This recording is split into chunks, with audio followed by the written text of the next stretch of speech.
nota.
Bom dia, gente.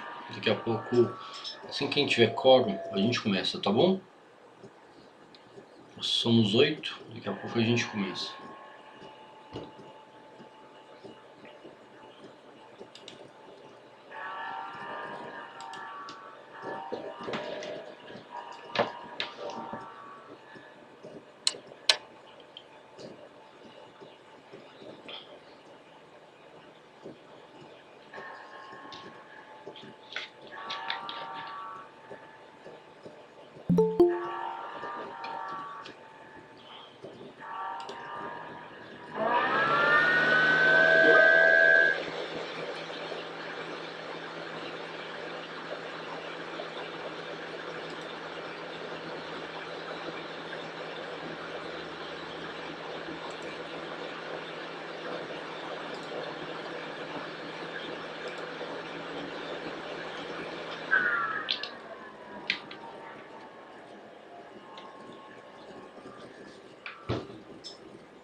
Pessoal, bom dia, vamos começar?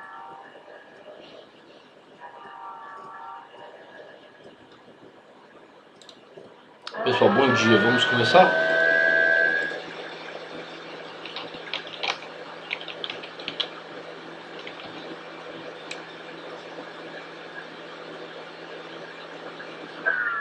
Pessoal,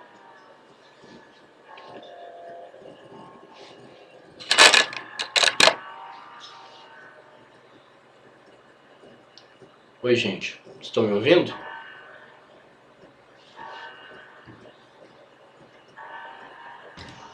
Sim, Fred. Bom dia, Nayara, Gabriele, Ana Clara, Juan, Júlia, Luana, Nayara, Pedro, Vinícius. Então, cadê o pessoal? Hein? Será que hoje a gente vai ter um quórum menor? Vocês sabem se a turma está apertada com algum trabalho, alguma coisa assim? Hein, gente?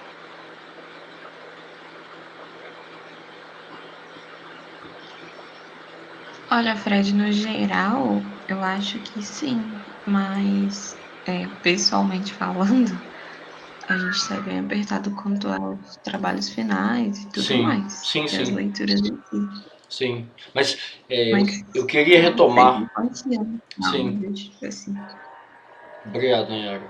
Eu queria retomar com vocês o cronograma, né? Então a gente está na aula, na última aula, né, com conteúdo, né? Que é a aula sobre turismo de realidade. Vocês já entregaram a síntese de aula e textos até praticamente todas, né? Só falta do turismo de realidade. Quase a turma toda entregou, né? Eu já corrigi, já dei retorno para vocês. Eu recebi os trabalhos, as questões do trabalho desenvolvidas, né, por alguns alunos. Então, quem me enviou? Deixa eu ler aqui para vocês. Dá tempo ainda de me enviar, né? A Vitória me enviou, a Júlia, Luiz, a Alice, a Catarina. Bom, então dá tempo aí. Eu li e já dei retorno, né? Já dei feedback para essas pessoas das questões do trabalho final. Então, quem tiver escrevendo um trabalho final, dá tempo de me enviar. Fred, Oi, pode falar, Luana. uma dúvida. Porque o trabalho, a síntese sobre o turismo de realidade é para quando? É para essa semana. Vocês têm essa semana para me enviar, né? A síntese da aula e Até o dos final dessa textos. semana. Isso, eu vou escrever aqui no chat para Ah, então tá. todo mundo ficar sabendo.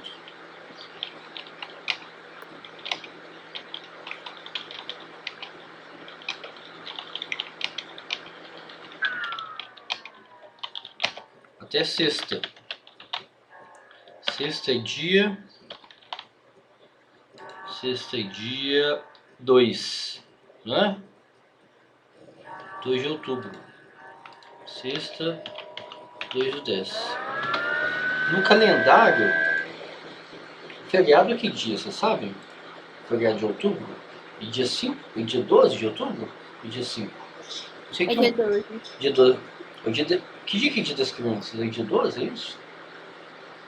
É dia 12. É um feriado católico, né? É um feriado católico, acho nacional, né? Mas coincide também com o dia das crianças, né? Bom, então retomando, né?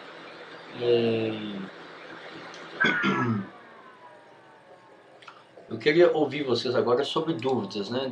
Sobre a avaliação, né? Alice, Ana Clara, Ana Luísa, Breno, Clodoaldo, que entrou agora, Gabriele Assis, a Gabriele Cardoso, Juan, a Júlia, a Luana, a Nayara, o Pedro e o Vinícius. Vocês têm dúvidas sobre a avaliação? Sobre o que vocês já entregaram? Sobre as notas que vocês receberam? Eu queria ouvir vocês, antes da gente começar o conteúdo. A Júnia também, a Júlia.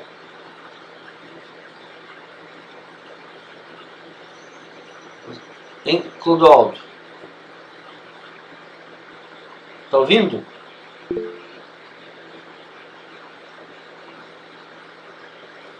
Vocês têm alguma questão sobre avaliação?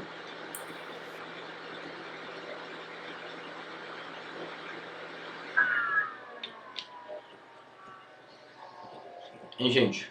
Gabriel Cardoso, Pedro, Vinícius, Clodoaldo. Vocês têm dúvidas? Fred, Pode falar, Fred, pode falar. bom dia. Bom dia. Consegue me ouvir? Tá, tô ouvindo, pode falar. Eu queria confirmar, não era nem sobre avaliação específica, era só sobre porque você tinha tirado uma semana dos textos que iam ser 2, porque ia ter feriado. Aí eu queria confirmar só a questão do cronograma das aulas.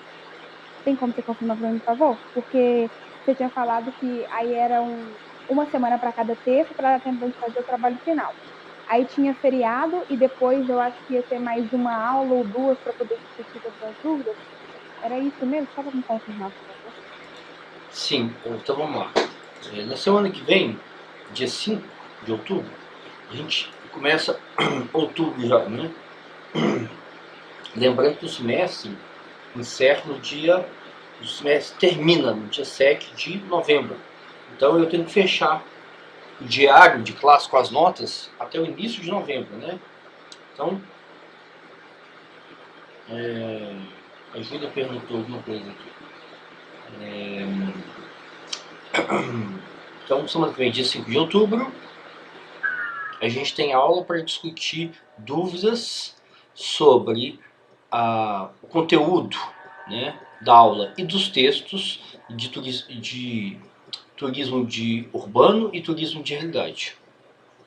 No dia 5 de outubro, na próxima aula, semana que vem. No dia 12 de outubro é feriado, então a gente não tem aula, é um feriado nacional. E aí o que vocês vão fazer no dia 12 de outubro? Vocês vão estudar, vocês vão fazer o trabalho final, né? Vocês vão continuar escrevendo o trabalho final, porque como vocês não são crianças, vocês não são beneficiados pelo feriado, não é isso? Todo mundo aqui é adulto, então vocês vão ralar. Né? Quem tem direito a feriado é criança. No dia 19 de outubro, a gente tem mais uma aula para tirar dúvidas sobre o trabalho final. Questões, desenvolvimento, né, de alguma questão específica, dúvidas sobre o conceito, dúvidas sobre como que os conteúdos que a gente viu, eles estão interrelacionados no trabalho final. Vocês têm que fazer conexões entre os conteúdos, né? Turismo de massa, turismofobia, turismo de realidade, né? E no dia 26, vocês têm que me enviar o trabalho final, que eu vou ter uma semana aí para corrigir. Até dia 20, eu coloquei até dia 25, né? Vocês podem enviar até segunda, até dia 26. Ok? Alguém tem uma dúvida? E, gente, é importante a gente esclarecer isso agora. Alguém tem uma dúvida sobre esse cronograma? Sobre o que falta da disciplina?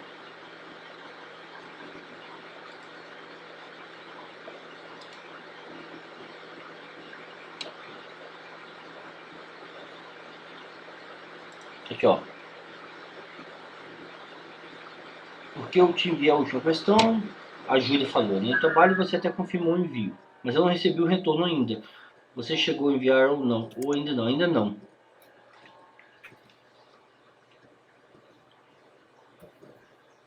Então vocês não têm nenhuma dúvida não, né? Sobre as avaliações, sobre a correção, né, das avaliações, sobre as aulas que faltam para a gente terminar a disciplina, né? Então a gente está hoje é dia 28, semana que vem a gente tem aula para discutir conteúdo de turismo de realidade, de turismo urbano.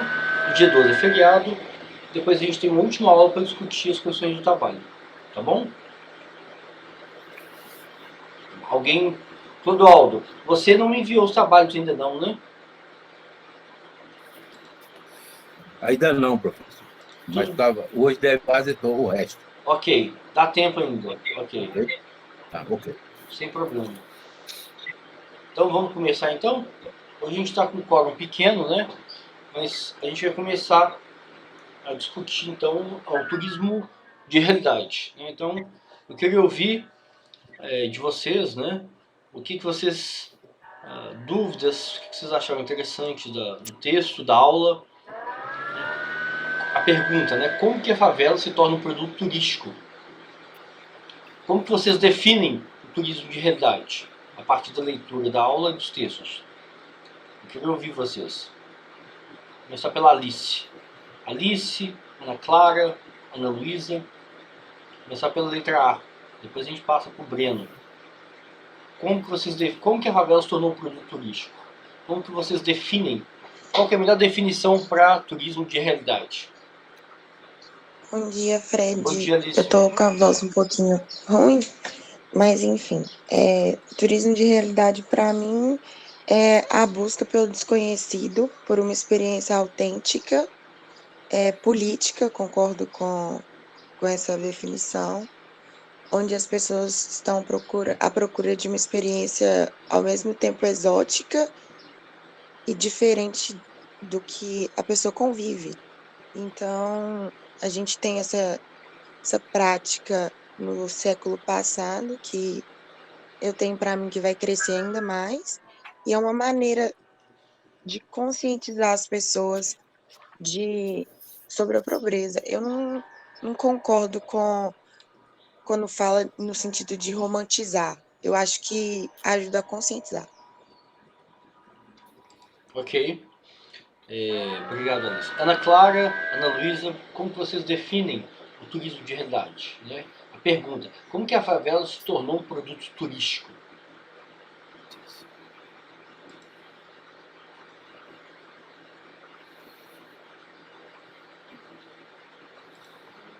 Bom, depois eu volto a pergunta para elas. Eu não sei se elas estão logadas, Celso. Mas eu queria ouvir a turma, então. Breno, o Clodoaldo, a Gabriela Assis, o Gabriel Cardoso. Né? Como definir turismo de realidade? Professor. Pode falar. Para mim, o turismo de realidade, ele é meio que a antítese do turismo tradicional, que a gente está acostumado a ver. Porque no turismo tradicional, é como se as pessoas viajassem buscando uma coisa bonita, uma coisa diferente, mas num sentido mais positivo, como uma perfeição. Agora, quando a gente fala do turismo de realidade, eu acho que já está mais voltado para a busca de ver o oposto disso. Quando a gente fala de realidade, para mim, seria no sentido, tipo assim, de ver uma coisa imperfeita, onde você consegue ver falhas, problemas e esse tipo de coisa. É claro que todo tipo de turismo, quando surge, tem várias implicações. Igual num dos textos fala, que é a questão de que muitas vezes essa autenticidade que as pessoas buscam tanto, acabam por ser meio que criadas para poder satisfazer o imaginário do turista, de acordo com os estereótipos que eles têm antes. Mas para mim, o turismo de realidade é basicamente isso. A busca por um turismo mais próximo do real, do imperfeito. Obrigado. Essa edição é interessante mesmo. Pode falar, Clodoaldo, pode falar. Eu acho que é só o exotismo, porque eu não consegui ainda, e o texto não colocou na minha cabeça qual que é a importância, porque eu vejo o turismo de favela, a visita de favela, um negócio extremamente degradante que não melhora em nada. O que tem que acabar com as favelas, botar o povo para viver em condições melhores. Então, do jeito que está, eu não concebo que seja um negócio adequado, não. Esse é o ponto da discussão, Clodoaldo. O turismo de realidade, primeira coisa, né? A gente tem vários termos, eu coloquei isso na aula, né? Tem vários termos que a gente pode usar. A gente pode usar turismo de pobreza, como o Clodoaldo usou, pode usar turismo de favela, pode usar turismo de realidade, turismo social, né? Então tem vários termos que a literatura usa para definir essa experiência turística. Então vamos começar pelo conceito, né? Qual que é o conceito que a gente vai adotar aqui? A gente vai adotar esse conceito de realidade, né? Porque, na verdade, esse é um fenômeno de vários países do mundo, né? Começou na Índia, na África do Sul, no México, no Brasil tem existe esse tipo de experiência turística no Rio, em São Paulo, várias cidades da Índia, várias cidades da África do Sul, e etc., no México, etc. Então, o que as pessoas... como definir essa experiência turística, né? Então, existe toda uma discussão teórica entre isso que o Clodoaldo chamou a atenção, entre um exotismo, né? Quando vocês leram na aula que eu preparei, a experiência do século XIX, quando as cidades começaram a inchar, começaram a ter um movimento de migração muito grande para os centros urbanos, as cidades incharam muito, a população cresceu muito rápido. E essa população chegou nas cidades, nos centros urbanos, né, Londres, Chicago, Rio, São Paulo, etc., por causa do processo de industrialização, essa população foi viver na periferia, nas áreas mais vulneráveis da cidade. Então, no século XIX, esse tipo de interesse em conhecer, né, o modo de vida de pessoas em situações de vulnerabilidade aconteceu, né? Existe registro disso no século XIX. E aí, no final do século XX, isso surge de novo. Né? Então, eu coloco isso na aula. Né? Você tem, no século XIX, uma dinâmica que tem a ver com caridade, filantropia, e curiosidade, exotismo, né? Como o Clodoaldo destacou, isso no século XIX. E no século XX, a gente tem o ressurgimento desse tipo de experiência nos centros urbanos. Né? E aí também passa pelo exotismo, como o Clodoaldo chamou. Né? Mas aí a literatura discute que não é mais a mesma dinâmica do século XIX. Você tem também agora a ideia de uma postura política, uma consciência do turista em conhecer uma realidade que é completamente distinta da sua. Né? Mas uma diferença crucial entre a experiência do século XIX, a experiência de visitação do século XIX e a experiência turística do turismo de realidade do século XX é o perfil dos turistas. Né? No século XIX eram turistas da cidade, eram moradores da cidade.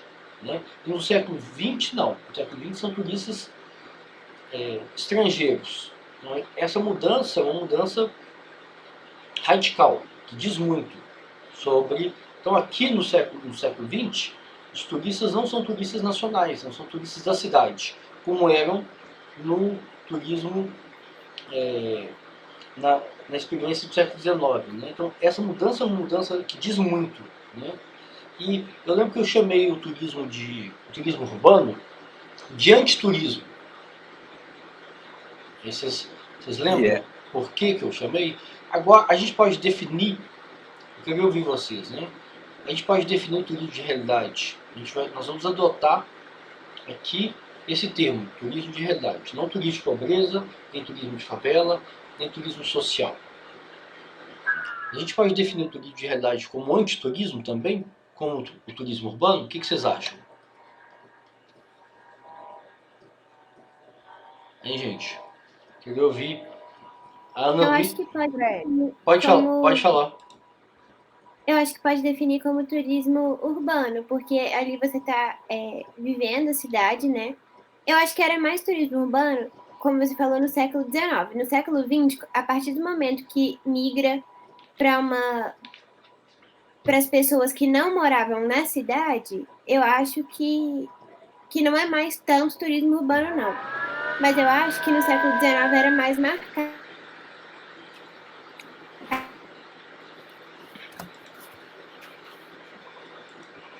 Pode falar.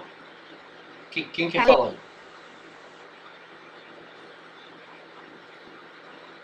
A Luana tá falando, mas eu acho que ela caiu. Ela caiu. Pode falar, Júlia. Se alguém quiser falar, pode falar. Depois ela retoma. Eu acho que meio que seria... Se você for partir por um princípio do turismo urbano, do porquê que ele é considerado um antiturismo, eu acho que, de certa forma, o turismo de realidade também é um antiturismo, no sentido que ele vai meio que conta alguns princípios básicos do turismo. Mas, em contrapartida, eu acho que pelo fato de haver uma certa possibilidade de encenação, igual em um dos textos mesmo retrata o fato de que em uma parte da roça, sim, ela já é mais bem estruturada, já tem uma melhor estrutura em si mesmo, e que as pessoas responsáveis pelos roteiros, muitas vezes elas evitam passar naquele lugar, porque quem está indo ali para fazer o turismo, eles querem ver realmente a pobreza, realmente a miséria, eles não querem chegar e dar de cara com uma infraestrutura, né? Então, eu acho que por terem essas questões também, então, eu acho que é relativo. Os pontos que entra como antiturismo e os pontos que não. Então, a minha pergunta é, a minha pergunta é, a gente chamou o turismo, a gente definiu o turismo urbano como antiturismo. Vocês lembram por que é o antiturismo? A minha pergunta é, o turismo de realidade, a gente também pode definir como antiturismo? Ô, professor, bom dia. Bom dia, pode falar. Eu acredito que, pelo menos na minha visão, não, porque assim, se a gente for considerar o conceito da OMT, os turistas ainda vão estar viajando, saindo da residência habitual por mais de 24 horas, eles ainda vão estar consumindo da localidade. Eu acho que o que muda aí é a motivação da viagem da pessoa. Tipo assim, é claro que tem um fator diferencial, mas eu acho que mais a motivação, né? Mas eu creio que até o turista da atualidade, ele está sempre buscando por destinos novos, né? Pelo menos agora está tendo destinos como, por exemplo, Maldivas, assim, que anteriormente não eram muito visados. Agora esse turista está buscando cada vez mais diferenciação, né? Mas eu fico pensando mais nesse sentido pelo lado da comunidade. Como é que a comunidade vai enxergar esse turismo? Porque, assim, eu acho que deve ser bem diferente, por exemplo, para as pessoas que moram na favela, de saber que tá chegando aquele gringo ali, branquinho, diferente deles, e, assim, meio perdido naquele local, não sei, claro, não sei como é que você que tem essa relação. Sim, você tem razão, hein, gente? O que é o antiturismo? Então, a gente definiu como uma experiência voltada para o morador. Então, lembra que eu fiz uma oposição que o turismo urbano ele acaba com essa dicotomia. Então, uma das coisas mais interessantes do turismo urbano é essa, uma das inovações, né? Ele acaba com a dicotomia turista e morador, visitante e visitado, né? Ele está interessado em ele une essas duas figuras no conceito de usuário da cidade. Qual outro conceito que eu dei? Se apropria dos espaços urbanos, né? No turismo de realidade, não. No turismo de realidade, ele mantém a dicotomia. Então, ele não é nesse sentido, ele não é um antiturismo, porque o foco é o turista estrangeiro, né? O foco do turismo de realidade é o turista estrangeiro, é o turista clássico, convencional, como o Luiz chamou atenção, né?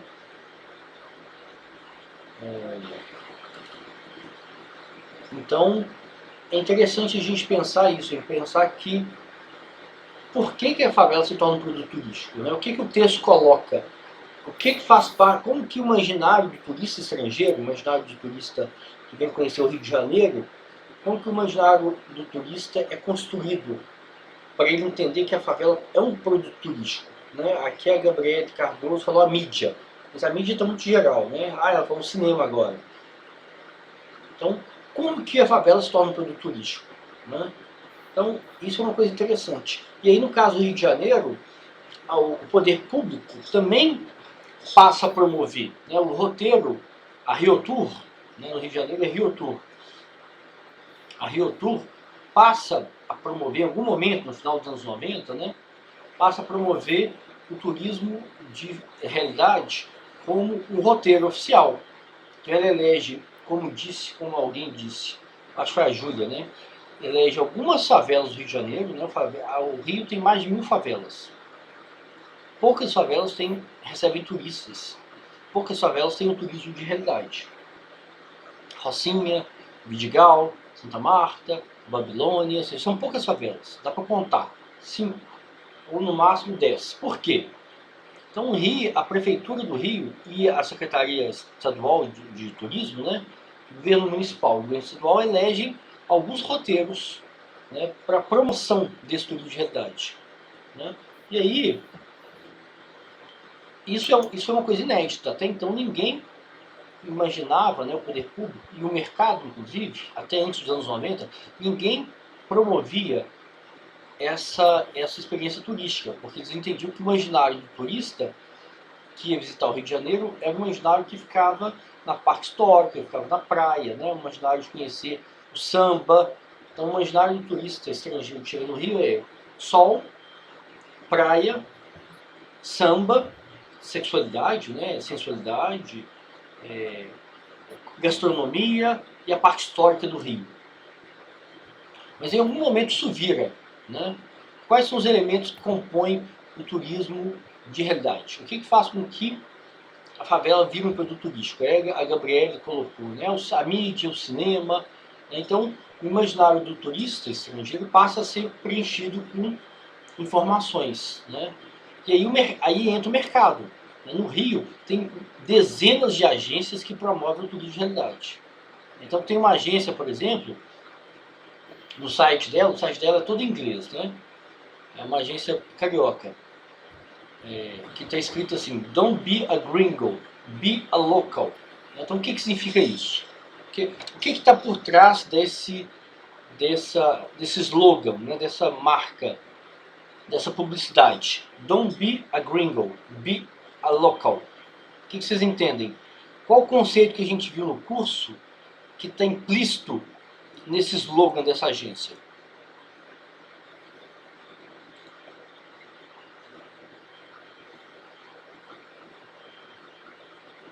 Fred, é meio irônico ele pedir para a pessoa ser um local, sendo que ele nem se sujeita a utilizar a língua local, né? Isso aí é uma coisa interessante. Então, quais são as barreiras, né? Então, a minha pergunta anterior é o seguinte: o que tem implícito na palavra realidade? Aí alguém falou, não sei se foi a Gabriela, Autenticidade? Autenticidade, exatamente. Ou seja, autenticidade foi um conceito que a gente discutiu muito no curso, né? Então, o que está implícito no termo realidade? Tem implícito duas coisas que se opõem ao turismo de massa: a busca por autenticidade, né, e um turista ativo, um turista que não é passivo. Então, no turismo de massa, a gente tem um turista passivo, um turista que quer entretenimento, que quer ser servido, um turista alienado, que ele quer ficar dentro da bolha, não é isso?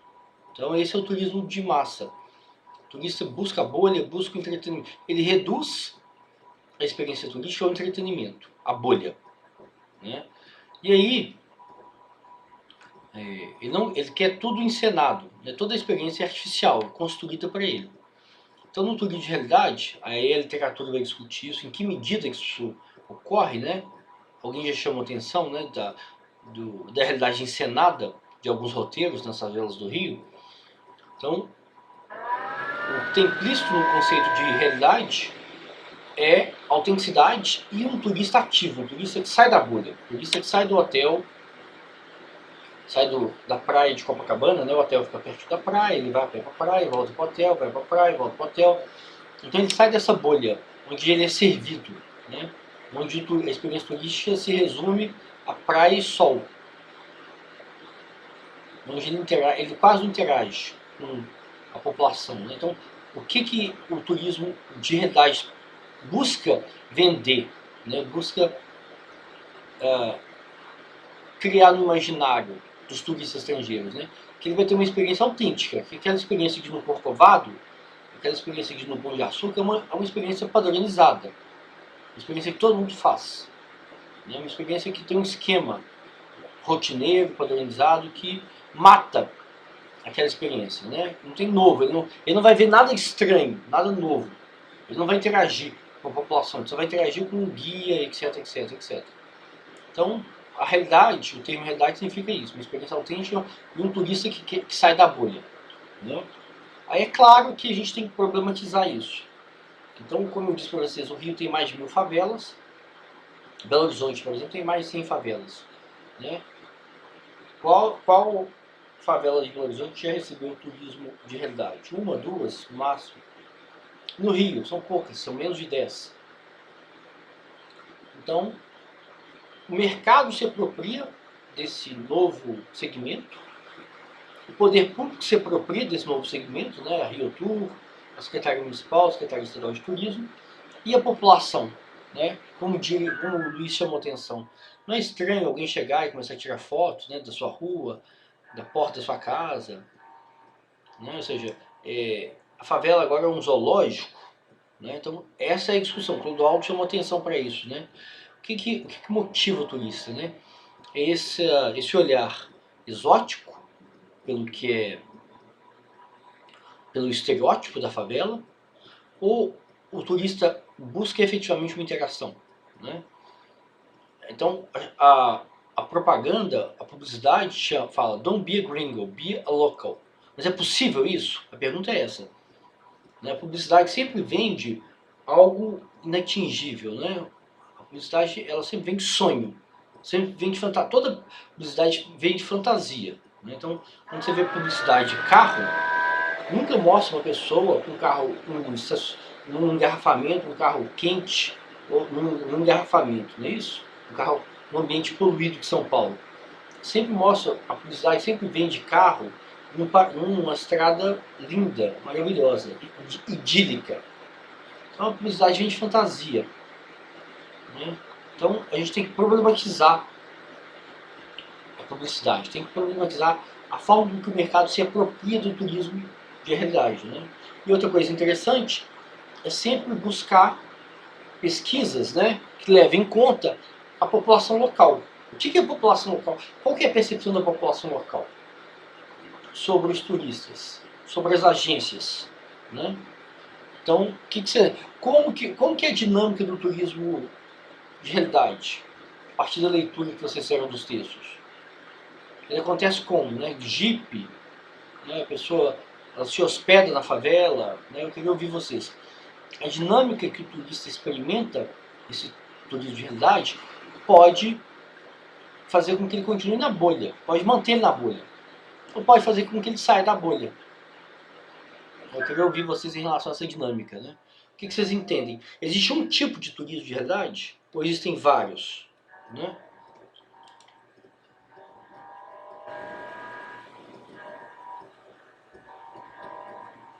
Fred, Pode falar, Júlia. eu acho que existem vários, porque no sentido que um dos textos até mesmo fala que a principal forma de turismo de realidade, turismo de favela que acontece, é meio que em forma tipo de excursão, né? As pessoas vão tipo numa van com guias e ficam lá, tanto que os guias até falam os locais mesmo que eles podem e que não recomenda tirar foto e tudo mais. Mas até mostra também a existência de pousadas dentro dessas favelas. Eu acho que não é uma coisa tão comum e não é tão divulgada nem falada assim, mas é uma coisa que acontece e existe. E eu acho que existe uma diferenciação entre você estar ali só para visitar, passar umas 4 horas do seu dia, e você estar ali, você dormir, você realmente usufruir das comidas e do ambiente daquele local. Então, você tem razão, Júlia. Essa dinâmica, como se dá o turismo de realidade, né? Como que é organizado o roteiro, como que o turista se ele interage ou não, né, com a população local, se ele se hospeda, né? Então, no Rio de Janeiro, quando você entra no Airbnb, né, ou outras plataformas, você descobre que lá tem muitos locais que você pode ficar nas favelas do Rio, né, que os turistas buscam. Então, existe experiências de turismo de realidade que as pessoas não passam por agências, que elas se hospedam na favela, né, nas favelas do Rio, que é caro, não é barato, né? Então a primeira coisa que o texto, uma coisa que o texto chama atenção é que as favelas no Rio elas são muito heterogêneas, são muito diferentes. Você tem favelas no Rio que a infraestrutura, o acesso à internet, o acesso a serviços, a escolaridade dos moradores é muito desigual. Você tem a Rocinha, por exemplo, que o aluguel na Rocinha, né, ou a compra de um imóvel é caro. Então você paga o aluguel lá de um salário mínimo, 2 salários mínimos. Um imóvel pode custar 300 mil reais. Então existem muitos estudos que mostram como que as favelas do Rio são muito desiguais, muito heterogêneas. Então o custo, o valor fundiário da terra, o valor dos imóveis, o perfil de escolaridade, o perfil de renda, o perfil de serviços de acesso à internet, o perfil de infraestrutura sanitária, né, de saneamento básico, é muito desigual. Você tem favelas que têm todos os serviços, você tem pessoas com curso superior, pessoas que têm uma renda média, onde o imóvel é caro, onde o aluguel é caro, é mais caro do que bairros de Belo Horizonte, inclusive, né? Então, a favela, então, o certo, a gente tem que ter essa compreensão de que a gente tem que usar um termo no plural, a gente tem que falar favelas. Não existe uma favela, né? Existem todos esses indicadores que eu listei para vocês, eles são desiguais entre as favelas. Você tem favelas com muito acesso ao serviço e estrutura, e tem favelas que são extremamente vulneráveis, né, extremamente miseráveis no Rio de Janeiro. Então, do mesmo jeito que a gente tem que usar no plural favelas, né, a gente tem que usar também o turismos. Né? As experiências turísticas de realidade são múltiplas. Então você tem aquelas experiências que são muito padronizadas, como a Júlia destacou, que você vai numa van, você fica dentro da van, você tira foto da van, você não desce, e tem experiência que você fica, se hospeda na favela. Tem experiência que a agência, o guia, é morador da favela. Né? Então o guia, ele fala português e ele fala inglês. Né? Ele foi capacitado para atender. Como esses turistas são todos estrangeiros, quase todos, né? Então você tem que ter os guias, eles têm que se comunicar em inglês. Ou, além de inglês, outra língua, né? Espanhol, né? E etc. Então, essas características, elas são muito interessantes para a gente ver que as experiências turísticas no turismo de realidade são muito diferentes.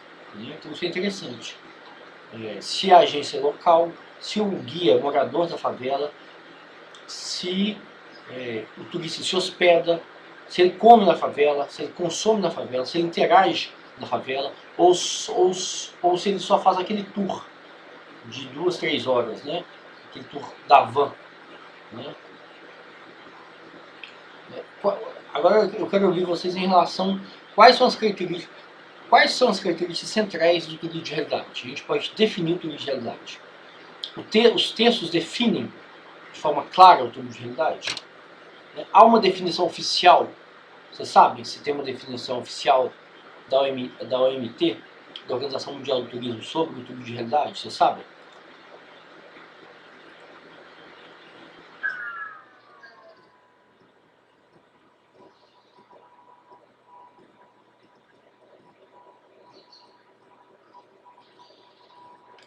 Ei, gente, eu estou perguntando para vocês. Eu não entendi sua pergunta não, Alice. Você falou no turismo de realidade, a definição de saturação é diferente? Qual que é? Eu não entendi sua pergunta. No sentido de a saturação turística, que eu tinha entendido, é tipo assim, o impacto que a atividade turística vai trazer para o lugar. Então, o morador vai se sentir incomodado com a presença da atividade turística local. No turismo de realidade, o morador se sente a atração turística. Você sente os impactos, né? Sente, claro. Então, uma das formas da gente problematizar e compreender a complexidade do turismo de realidade é justamente ouvir o morador, buscar textos que fazem pesquisas com os moradores, com os comerciantes locais, né? Com os guias locais. Então, no Rio de Janeiro, esse turismo ele ganhou um fluxo constante, ele consolidou um fluxo constante. Né? Lá no Brasil, consolidou-se um fluxo considerável de turistas para as favelas cariocas. Então acaba que esse fluxo, como o Clodoaldo chamou atenção, como o Clodoaldo escreveu aqui, ó, esses roteiros são os espaços onde a prefeitura pode organizar para receber turistas. Então acaba que as agências e a Rio Tour, né, a Secretaria Municipal de Turismo do Rio, criam roteiros rígidos, roteiros fixos, né, que acabam criando esse fluxo maior em poucas favelas do Rio. E dentro dessas favelas, né, lembra que a Rocinha é gigante, a Rocinha tem mais de 100 mil moradores. Né? Então, dentro da Rocinha, que é um território grande, tem 100 mil moradores, 100 mil habitantes, a prefeitura e as agências vão acabar criando roteiros muito específicos, muito pequenos dentro do território da Rocinha. Então isso, obviamente, concentra, né, os turistas nesses roteiros rígidos, fixos, né, e que pode levar, sim, à saturação, e as pessoas podem se sentir invadidas, né, desrespeitadas. Vai ficar tirando foto da sua vida privada, enquanto você está levando seu filho para a escola, enquanto você está fazendo compra, quando você está chegando em casa, com as compras, quando você está conversando com um amigo, com um vizinho, né, é muito invasivo, né? Então, as regras que norteiam essa experiência turística, que é o turismo de realidade, elas são complexas. Isso é interessante, né? Pode ser uma coisa extremamente desrespeitosa, invasiva, sim. Ou pode ter regras que as pessoas não vão usar a câmera, por exemplo. Então você tem experiências de turismo de realidade, na Índia, por exemplo, até no Rio, em algumas agências, que é acordado com os turistas que eles não usam câmera, que eles não tiram foto. Eles podem pedir para o morador fazer uma foto com o morador, mas não saírem tirando foto de indiscriminado, né? Porque a câmera tem um caráter de que pode reproduzir esse estereótipo, né? esse estigma, né? Que a favela, que o território tem, né? Ô Fred, Pode falar. só uma dúvida. Então é meio que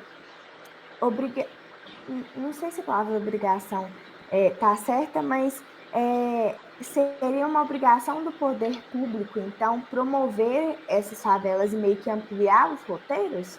É essa meio que a função dele no meio disso tudo?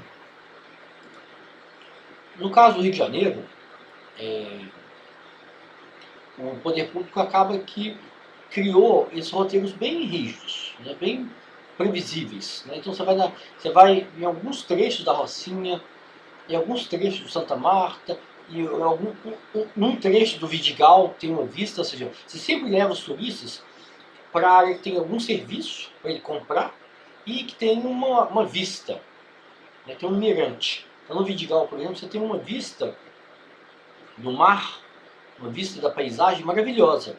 Eu não fui não, mas eu conheço, eu li os relatos dos turistas, né? Eu li os relatos das pesquisas com os turistas, com os moradores, né? Inclusive esses locais são mais caros, os turistas pagam mais caro para hospedagem, etc, né? Então, acaba que o poder público ele sempre ele se contenta em criar isso, em promover esses roteiros mais tradicionais, mais rígidos, né? Mas uma coisa interessante nos textos, né, é a gente buscar textos que entrevistam os moradores, né, que vão perguntar para os moradores quais são as barreiras, né, quais são as questões éticas que a gente, como o Clodoaldo chamou atenção, né, do turismo de realidade. Né? Qual que é a primeira barreira que existe no turismo de realidade? É a barreira da língua, né? São turistas estrangeiros, que a gente pode supor que a maioria não entende português, não fala e não entende. Né? Então você precisa de um guia, para ser um mediador dessa experiência turística. Outra barreira que a literatura chama atenção é a barreira social e cultural. Né? São pessoas completamente diferentes. ponto de vista educacional, cultural. Né? Então, essa barreira é muito forte. Então, outra coisa também que a literatura chama atenção é de uma assimetria de poder. São turistas de países ricos, países desenvolvidos, né? E querem conhecer uma realidade extremamente vulnerável. Né? Isso pode reforçar estereótipo, pode reforçar o estigma sobre aquele território, sobre aquela população. Então, os problemas éticos, né, os paradoxos dessa experiência são muito sensíveis, são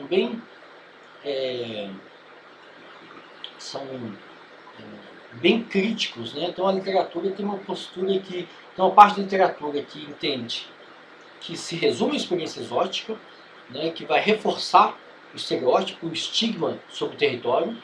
Tem outra parte da literatura que entende que é possível, sim, o turista interagir, o turista conhecer aquele território, ficar lá, se hospedar, comer, se alimentar, circular, né, sem o guia, sem a van, interagir com a população. Né? Então, isso tem muito a ver com a dinâmica, como que o turista, como que é organizada a sua visita.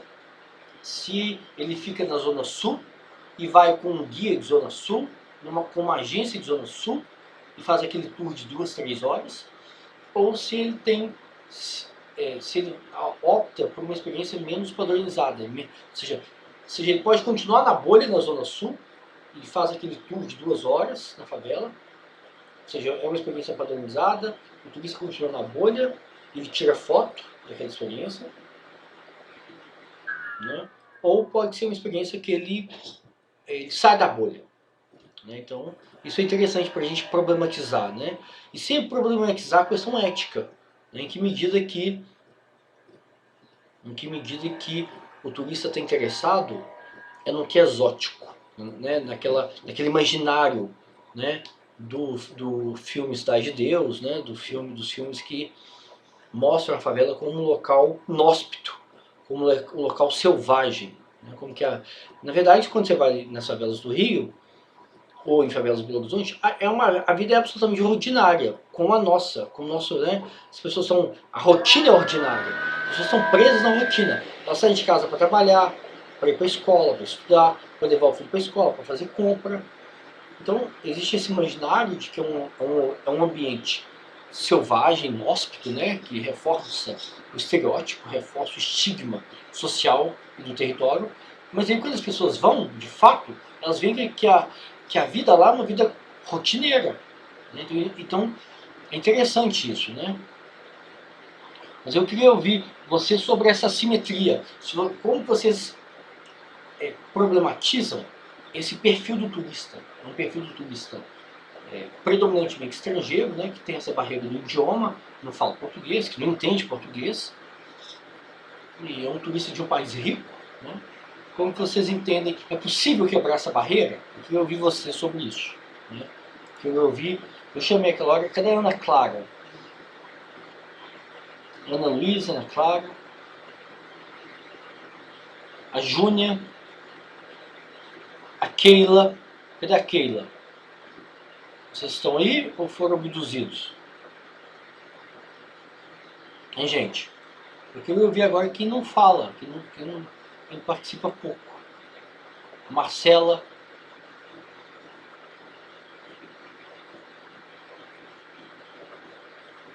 Queria ouvir você sobre essa questão ética, né? Sobre essa barreira do perfil do turista estrangeiro com o morador. É possível uma interação? É possível o turista sair da bolha? Né? Um turista estrangeiro que tem essa barreira do idioma, essa barreira econômica e social? Oi, Fred. Você tá me escutando? Pode falar. Eu acho que parcialmente ele consegue sair da bolha sim, mas eu acho um pouco presunçoso demais achar que só por estar temporariamente no mesmo lugar você entende o que aquela pessoa passa, que você está completamente imerso na realidade dela. Mas eu acho que é um bom jeito de aproxima um pouco mais o turista do morador. Vinícius, você tem razão. O turista depender de um guia, né, de um tradutor, limita muito a interação dele. Claro, limita extremamente, né? Agora, o turista também, a gente não pode dizer que tem um tipo de turismo só. O turista pode ficar lá, né? Ele pode se hospedar, ele pode interagir com um guia que mora na comunidade. Então, você tem agências e guias que vivem na Babilônia, no Santa Marta, nas favelas do Rio, né? E ele pode se hospedar lá, ele pode se hospedar e marcar como guia de lá. E o turista também pode aprender o idioma, né? Ele pode, pelo menos, entender. Pode ter dificuldade de falar, mas ele pode entender o idioma, ele pode ir aprendendo, né? Então isso é interessante também. Como que né, imaginar que um tour de 2 horas ou 3 horas, a pessoa vai saber alguma coisa da história daquele território, obviamente é uma fantasia, né? É uma mistificação. Então você está trabalhando no plano do estereótipo. Você está achando que aquele passeio, que o turista que tira foto, que fica dentro da van, que aquilo é uma experiência além da bolha. Na verdade, ele está dentro da bolha. Né? O sujeito sai lá de Copacabana, mas continua dentro da bolha. Então, é uma experiência completamente previsível, padronizada. Né? Então, é sempre importante pensar no plural, no S. Né? Existem várias formas de ter essas experiências turísticas, né? Dessas experiências do turismo de realidade. Né? E elas são muito diferentes. E algumas são mais padronizadas, mantêm o turista na bolha, outras permitem que ele tenha alguma interação. Né?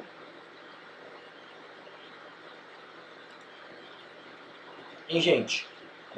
A Ana Clara vai continuar no chat, né? Ana Luísa.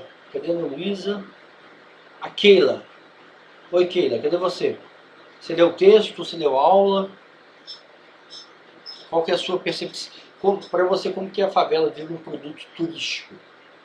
Quais são as questões éticas dessa nova experiência turística, né?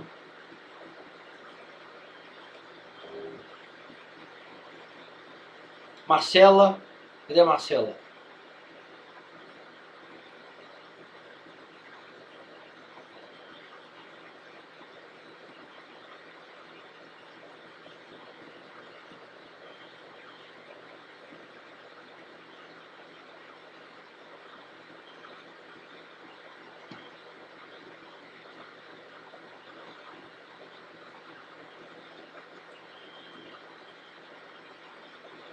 Hein, gente? Qual que é a contraposição que vocês fazem do turismo de favela, do turismo de realidade, né, para o turismo de massa? Qual que é a oposição que vocês identificam, né, entre o turismo de realidade e o turismo de massa?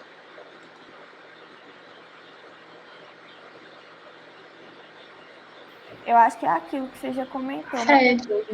Que o turista de massa, ele é um turista passivo, que não busca interação, que gosta da bolha, e já o turismo de realidade é um turista que busca interação, busca algo mais autêntico, que gosta de sair dessa bolha do rotineiro. Hein, Júlia? A gente tem que problematizar isso. Não necessariamente a experiência vai ser autêntica no turismo de realidade. Isso a gente tem que problematizar isso. A gente tem que ter uma compreensão crítica, né, a partir dos textos. Então, o turismo de realidade pode ser um turismo dentro da bolha. Né? Depende como que ele ocorre na prática. Depende de como que se dá. Se o turista sai direto do hotel da Zona Sul, vai na favela de van, dá uma volta, faz um tour de 2 horas e volta para o hotel. Um guia que só fala inglês com ele, né? A gente tem que problematizar isso. Mas pode falar, Nayara, você ia falar? Acho que a Júlia resumiu bem o que eu ia falar, mas eu ia falar da ligação do turismo de massa mais relativo à busca do lazer, né?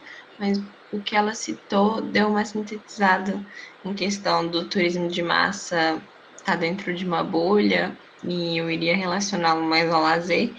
E o turismo de realidade, ele sai disso, né? Só isso mesmo. E quais são os atrativos do turismo de realidade? Pensa no Rio de alguém que já teve essa experiência do turismo de realidade? Quais são os atrativos que o turista estrangeiro, o perfil do turista clássico é o turista estrangeiro. Quais são os atrativos que ele busca numa favela? Hein, gente? O que ele busca lá? Vamos ver. Vamos imaginar o roteiro de uma favela, uma agência, né? Vocês estão organizando, vocês formaram, são profissionais que atuam na área, e vocês trabalham numa agência. Qual o roteiro que você faria para esse turista, né? Qual atrativo que você vai mostrar para esse turista estrangeiro, lá na Rocinha, ou no Santa Marta?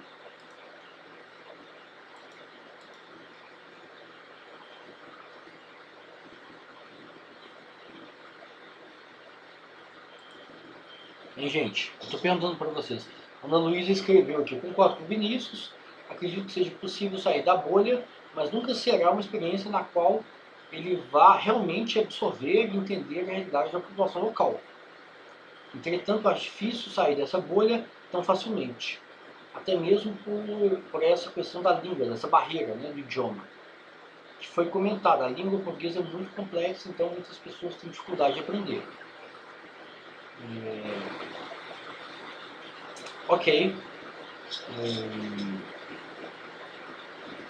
Aqui ele escreveu: acho que o atrativo é a vida cotidiana do morador, viver justamente o que ele vê na mídia, né? Então, quais atrativos são ofertados, né? São oferecidos, né? São vendidos para o turista que busca o turismo de realidade no Rio de Janeiro? Quais atrativos tem uma favela? Hein, gente? Quero ouvir vocês.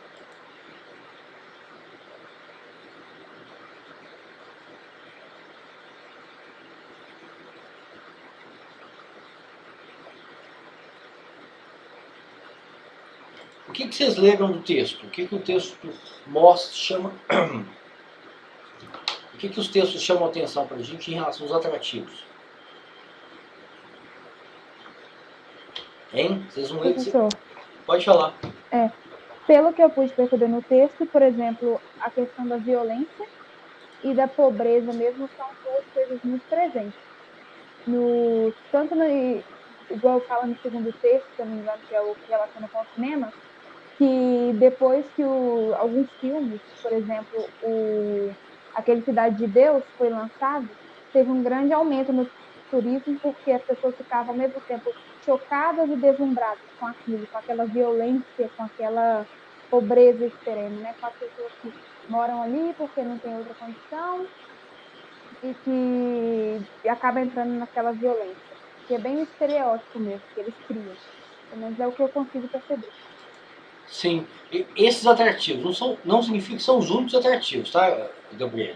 Mas esses atrativos, né, da violência e da pobreza, né? Vocês acham que esses atrativos para o turista estrangeiro, vocês acham que ele reforça o estereótipo sobre o território, sobre aquela comunidade, ou eles reduzem? O que vocês acham? Qual é o impacto desses atrativos sobre o estigma, o estereótipo daquela população, né? Ele minimiza, reduz ou reforça? O que vocês acham? O atrativo da violência e da pobreza. Fred, eu acho que é uma coisa que depende muito da maneira como esse turismo de realidade é feito. Porque, por exemplo, em um dos textos fala que o objetivo, muitas vezes, das favelas e dos moradores ao fornecer esse turismo de realidade é criar esse paradigma. Então, eu acho que se o turismo ele é feito com guias locais e tudo mais, eles conseguem passar um pouco mais da realidade e tirar a pessoa desses preconceitos que ela já tem. Mas eu acho que se é feito por um guia que só fala inglês e por uma agência, muitas vezes essa agência ela tem um objetivo de realmente reforçar aquilo e ele nem apresenta outras possibilidades para o para o turista de conhecer e de conseguir desfazer esses paradigmas. Você tem razão. A forma com que a visita ocorre é fundamental, né? Isso a forma vai dizer muito sobre a bolha. Se o turista está dentro da bolha, né, se ele saiu do hotel 5 estrelas, que ele está na Zona Sul, e foi para a favela fazer um tour de 2, 3 horas, tirar foto, e voltar para o hotel, voltar para a Zona Sul do Rio, né? Ou se ele se hospedou e busca e se alimenta e consome os serviços daquela comunidade e busca interagir, né, aprender o idioma, ou ouvir pelo menos, né, se ele não consegue falar, ele vai buscar ouvir, né, busca se comunicar, né, busca se comunicar com pessoas da idade dele, né, com um perfil jovem, né, vamos imaginar o turista jovem, que fala inglês e fala português, então aquele morador da favela, que vai ser uma espécie de host, né, de anfitrião que vai interagir com ele, né, que está além do guia, né, uma pessoa que mora na favela e que consome música, né, que tem pontos em comum com esse turista, né, e que vai ser uma pessoa que vai passar para ele informações da experiência e da vida dele naquela comunidade, naquela favela, né. Então isso faz toda a diferença, né. Então a gente corre um risco no turismo de realidade de reforçar o estereótipo, né? Então o turismo de realidade não necessariamente ele é autêntico, né? Ele pode sim acabar reforçando o estereótipo, né?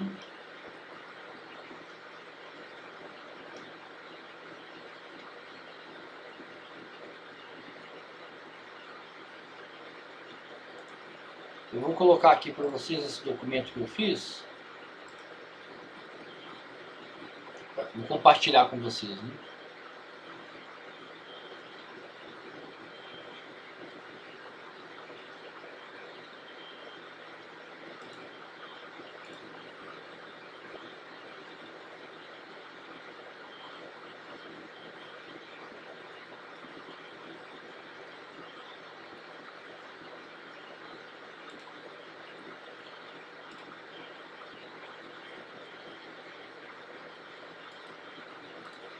Vocês estão vendo o documento que eu compartilhei? Está todo mundo vendo? Sim. O que vocês acham dessa ferramenta, né, para a gente pensar? Tá bom?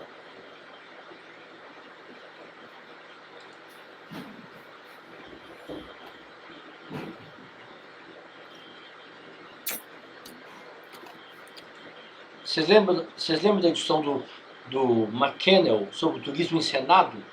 Né, sobre a experiência encenada? Então, o Bernstein fala também que o morador, que o turista, que o visitado, né, ele pode ser né, vamos lembrar das baianas, né? Pode ser uma caricatura daquela cultura, né? Vocês acham que isso pode acontecer? Você acha que o morador pode ser uma caricatura? Ou seja, ele pode contribuir para aquele imaginário, né, cheio de estereótipos, cheio de clichê do turista. E a gente tem que pensar que essas experiências podem também reforçar os estereótipos, né, o estigma sobre aquela comunidade, sobre o território. Né? O morador pode se comportar como a baiana, né?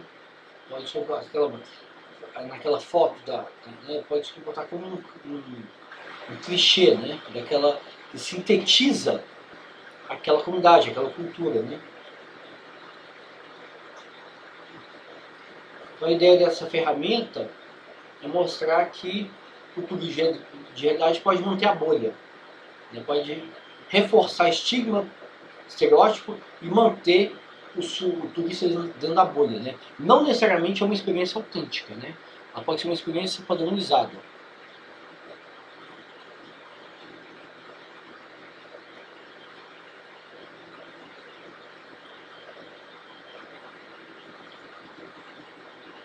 Fred, Pode falar, eu Nair. acho que como uma experiência num ambiente mais inóspito, digamos assim, seria mais difícil de manipular a experiência turística, sabe? Do que em uma cidade praiana, alguma coisa assim, que seria o foco turístico.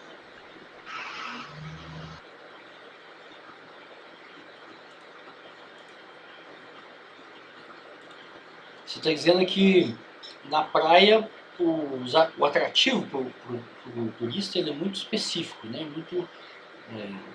Muito restrito, não é isso?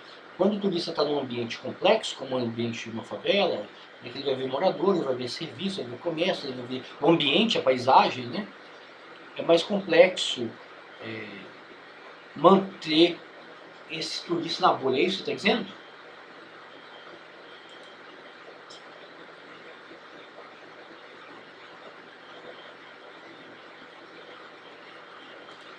Em Nayara, esse é o ponto? Você acha que o turista vai ser confrontado, né? Uma vez que ele está nesse ambiente, ele vai ser confrontado com atrativos, né? E com a atenção dele vai ser voltada para toda uma complexidade que ele não vai conseguir, que ele vai ter que se mover, vai ter que sair daquela zona de conforto da bolha, né? É isso? Sua fala cortou, por isso que eu não respondi da primeira vez e tá muito barulho aqui. Mas eu acho que, por exemplo, é mais difícil você fazer um cenário turístico dentro de uma realidade urbana em que você tem, por exemplo, pessoas tendo que trabalhar, cuidar dos seus filhos e tudo mais. É diferente de, por exemplo, uma cidade praiana em que você tem alguns hotéis direcionados justamente para o turismo em si, ou, por exemplo, vamos supor, os hotéis ali e os locais em torno da praia do Rio de Janeiro é um local mais fácil de ser encenado, um turismo, e dentro de uma favela não tem como separar a vida de todo mundo, os compromissos, as tarefas, até porque as pessoas, cada uma depende do seu sustento. E no turismo, não, é como se a pessoa pudesse, de alguma forma, tirar o sustento dela, trabalhar com aquela encenação turística. Então, tem essa diferença de você poder encenar uma realidade em um ambiente e no outro. Entendi. Não, você tem razão. Agora uma pergunta antes da gente ir para o intervalo, né? Qual que é o papel, uma pergunta para a gente retomar depois do intervalo. Qual que é o papel da população local, né? A gente fala que o turismo de realidade, ele implica num turista mais ativo, um turista que não é alienado, um turista que quer sair, que sai da bolha, sai daquela experiência padronizada do Cristo Redentor, do Pão de Açúcar, da praia. Agora, qual que é o papel do morador? O morador também tem uma experiência, também tem um papel ativo? Ou ele é só objeto do olhar do turista? Né? Eu queria ouvir vocês em relação a isso, para a gente pensar, né? Mas a gente vai retomar isso depois do intervalo, ok? Então vamos fazer um intervalo agora, para a gente tomar água, ir no banheiro, tomar café, e a gente retoma daqui a 15, 20 minutos, ok? Tudo bem? Hein, gente? Ok? Intervalo?